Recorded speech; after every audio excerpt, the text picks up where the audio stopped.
Hello, and welcome to the MINGOP Initiative Podcast, where we break down the big social policy issues shaping life in Ghana and across Africa. I'm your host, Isaac Frimpong, Doctor of Social Policy.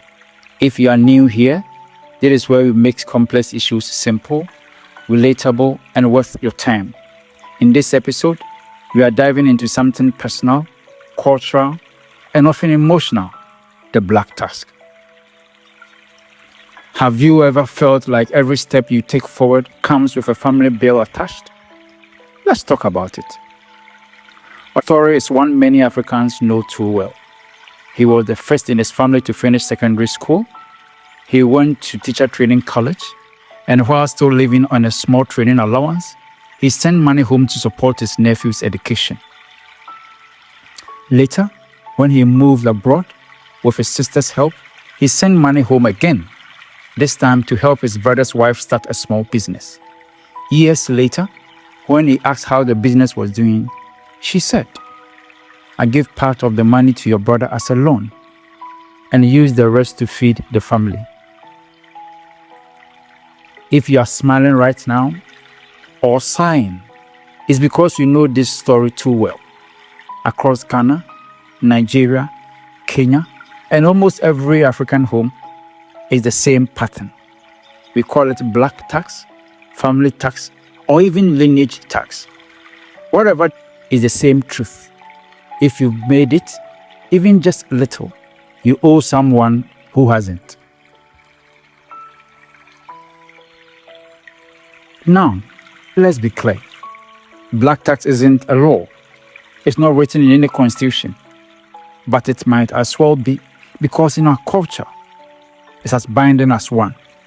It's rooted in something noble, the spirit of reciprocity, solidarity, and shared responsibility. Long before there were pensions or public health care, communities took care of their own. That's how we survive. But something changed. Urban life, migration, and modern expectations have turned a shared duty into a personal burden. What many people used to share across a whole village, one person now carries alone, sometimes for years. Let's be honest, this isn't just about family pressure. BlackTax exists because public systems have failed.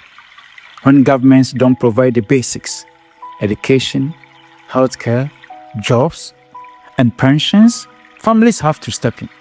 And so, every private transfer, every mobile money alert, every favor becomes a personal solution to a public problem. You are not just supporting your family, you are filling in for a system that never showed up. But it's not just about money, is it? It's also about time, guilt, and emotion.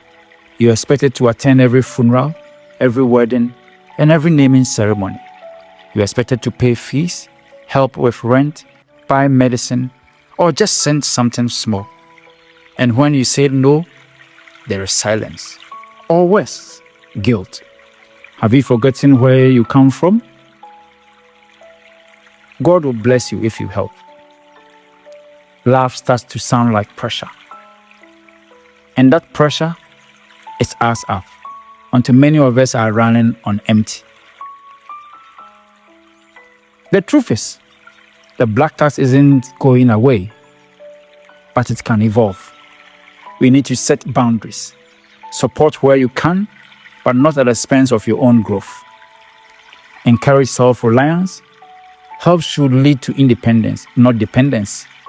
And push for better public systems, so family love doesn't have to replace government responsibility. Because real change happens when support flows both ways, not just from the few to the many. So maybe the question isn't whether BlackTax is good or bad. Maybe it's this. How do we make it fair, sustainable, and rooted in dignity? I'm Isaac Frimpong, and this has been the MINGOP Initiative Podcast. If this made you pause or reflect, share it with someone who needs to hear it. Subscribe, leave a comment, and let's keep the conversation alive across Ghana and Africa. Until then, stay thoughtful, stay kind, and remember, Change starts with conversation. Thank you.